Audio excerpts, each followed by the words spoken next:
with Kobe Bryant, what appalls you about that situation? Because basically it's just a man basically having infidelities with his wife.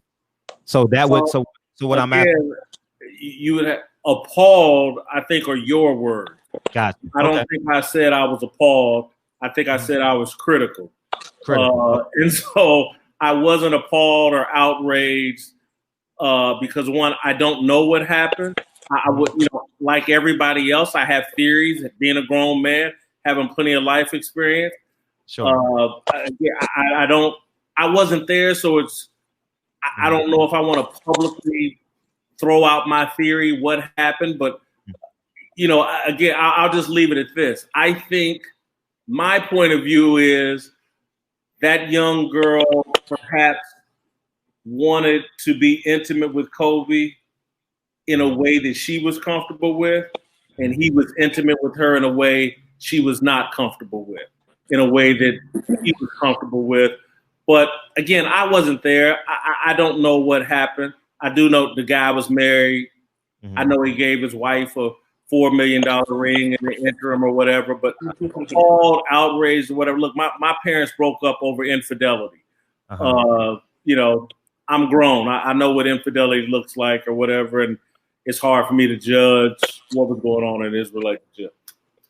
Yeah, I think too, like as a survivor of rape, I agree with you in that. I feel like there was probably just an uncomfortability, you know what I'm saying, that happened during the whole time. And then she spoke about it and all that happened. So him being not convicted doesn't say that anything didn't happen. You know what I'm saying? So yeah, I agree with you on that 100%.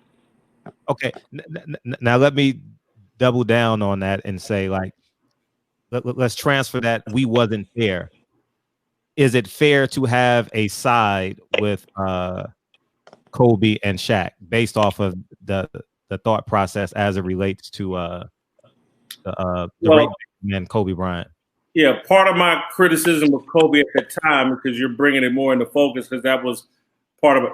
Kobe, in talking with the police, according to reports, dropped Shaq's name in his discussion with the police. Rap and all that. Yeah, Shaq. Shaq gets. I'm just sorry. I'm old school. I don't like that. When you in there talking to the police, there's no reason to bring somebody else's name into it. I was critical of that. Look, Kobe Bryant, like most people, has been on an evolutionary journey. Most people evolve. And Kobe Bryant, there were aspects of Kobe growing up in Italy, being a bit of a nerd compared to other athletes.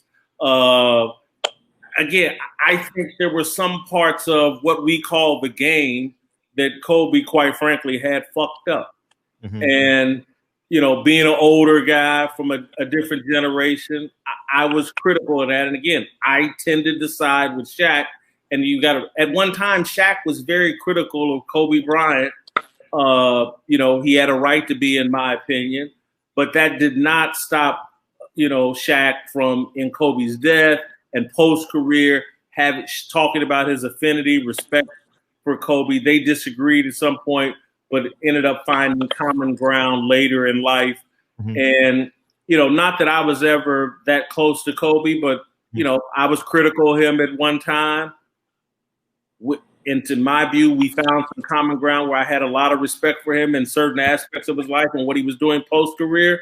That's not unusual for human relationships. How about the details of those texts? You mind sharing some of the details of those texts between you and Kobe, or is that too personal for you? Well, it's 2014, man. And I mean, I'm not. No, the reason why I asked that is because we're going to try and create a string between Kobe Bryant being the star of the NBA then and LeBron James. So I'm trying to tie it all in. That's why I'm asking you those questions. If you don't mind. Again, I think you're asking me. You got to know. I ain't saved Kobe Bryant's text messages. I'm not that kind of person. They weren't that special to me, and I'm not trying to denigrate him in any way. But, Kobe Bryant's a man. Just like it would be asking me if you texted me 2 years ago, I wouldn't have the text. I don't see your text any different than Kobe Bryant's text. Gotcha. Brilliant. Okay, so here's what